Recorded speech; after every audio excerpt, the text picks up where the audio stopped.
Hello welcome everyone. আজকে explain করবো Nifty fifty কালকে কোন সাইডে যেতে পারে, পুট কি কল।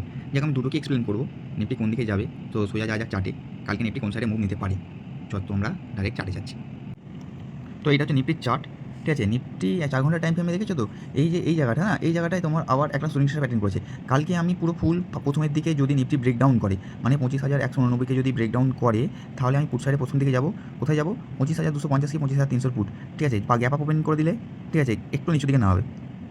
তো 25,000 তখন 300 ফুট আগের দিনকে ফুটটাই আজকে কিন্তু কালকে কিন্তু মুভ করবে, ঠিক আছে। তো 25,300 ফুটটা ভালো মুভ করবে, 25,250 ফুটটাও ভালো মুভ করবে। কতটা মুভ করবে না, এখান পর্যন্ত আসবে, 25,249 পর্যন্ত আসবে, ঠিক আছে। এই যে দেখে দিই 25,249। যদি কালকে নিফটি গ্যাপ আপ করে বা ফ্ল্যাট ওপেনিং হয়ে আপ সাইডে যায়, তাহলে কোথায় যাবে? প্রথম ব্রেক করবে 25,230, 230কে ব্রেক করলে আবার কিন্তু 25,272, 73 কিংবা 25,300 পর্যন্ত মুভ নিতে পারে, ঠিক আছে।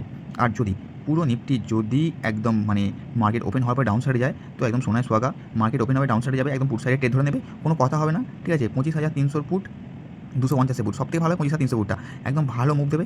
25,000 যেটা টার্গেট হবে আমাদের, 25,192কে ব্রেকডাউন করলেই, ঠিক আছে। প্রথম টার্গেট হবে আমাদের 25,164 এবং দ্বিতীয় টার্গেট হবে আমাদের কোথায়? 25,137 এবং তৃতীয় টার্গেট হবে 25,089, ঠিক আছে। আর আপ সাইডে যদি মুভ করে, আপ সাইডে এই জায়গাটা 25,229কে ব্রেক করলে 25,252, 25,252কে ব্রেক করে 25,274 এবং 25,274কে ব্রেক করলে 25,320, এইগুলি আমাদের টার্গেট থাকবে, এই বেশি নয়। তবে আমি বারবার ফোকাস করছি কি 25,250 আর 25,300 ফুটটার উপরে বেশি ফোকাস করছি। তো নজর রাখবে, আশা করছি 25,250-এর ফুটটা বা 300 ফুটটা ভালো মুভ দেবে। আমি 100-এর মধ্যে 100% শিওর 25,300 কিংবা 250-এর ফুটটা ভালো পজিশনে আছে এবং ভালো মুভ দেবে, ঠিক আছে।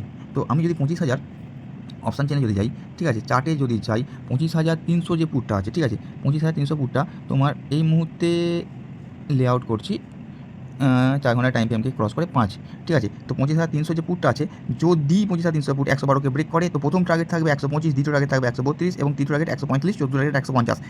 এইগুলো আমি টার্গেট রাখছি। আমি বিশেষ করে ফোকাস রাখবো 25,300 ফুট এবং আমি নিজেও নেওয়ার চেষ্টা করবো 25,300 ফুটটা। এই যে এই জায়গাটা আছে, ঠিক আছে, 112কে ব্রেক করলেই আমি ঢুকবো। একটা ভালো 21 এর ব্রেকআউট করছে, ব্রেকআউটের পরে আবার একটা মারুগুজু ক্যান্ডেল করেছে, ঠিক আছে, দুটো মারুগুজু করেছে, এখানে একটা হ্যামার আছে, তো হ্যাঙ্গিং ম্যানও বলতে পারে এখনো পর্যন্ত এটাকে। তো এর ব্রেকআউট আসলে ভালো মুখ দেবে, বারবার বলছি এই পুটটাকে ভালো করে নজরে রাখবে, ঠিক আছে। এবার যদি কল সাইডে যাওয়ার কথা বলা হয়, তো কল সাইডে কোন কলটা হবে মুভ বেশি? সবথেকে 25,150-এর কলটা সবথেকে বেশি মুভ হওয়ার চান্স আছে। 25,150-এর কলটা কোথা থেকে মুভ পাবো না, পাবো 94। এই যে 94-এর পর আছে, 94-এর পর ব্রেক করলে আমাদের প্রথম টার্গেট 97, দ্বিতীয় টার্গেট 99 এবং তৃতীয় টার্গেট 100। ওর বেশি যাবে না কিন্তু বন্ধু, ঠিক আছে। 100কে ব্রেক করলে হার্ডলি 103, কিন্তু এর উপরে যাবে না। তো আমার টার্গেট যেটাকে রাখছি সেটা হলো পুট সাইডে, এবং পুট সাইডে কোনটা? 25,300 পুট, যেটা 104 টাকা যাচ্ছে, ঠিক আছে। এই পুটটার প্রতি আমার ফুল ফোকাস এবং ফুল নজর থাকবে। তো বি কেয়ারফুলি কালকে সাবধানে ট্রেড করবে। আমি দুটোই ট্রেড দিচ্ছি, একটা হলো 25,300, 25,250 এই দুটোর পুট, এবং 25,000 নিফটির চার্টে যাই। তো নিফটির চার্টে গেলে কোথায় হবে? 25,200, সরি হচ্ছে যে 4 ঘন্টা টাইম ফ্রেম ওপেন করলে 25,215কে ব্রেক করলে আমাদের একটা টার্গেট থাকবে 25,230, দ্বিতীয় টার্গেট থাকবে 25,240, সরি ভালো করে দেখে দিই, এই জায়গাটাকে ব্রেক করলে 217কে ব্রেক করলে 25,225, 33, 40, 46, আর আজকের যে হাইটা করেছিল 255, এই তিনটেই টার্গেট থাকবে।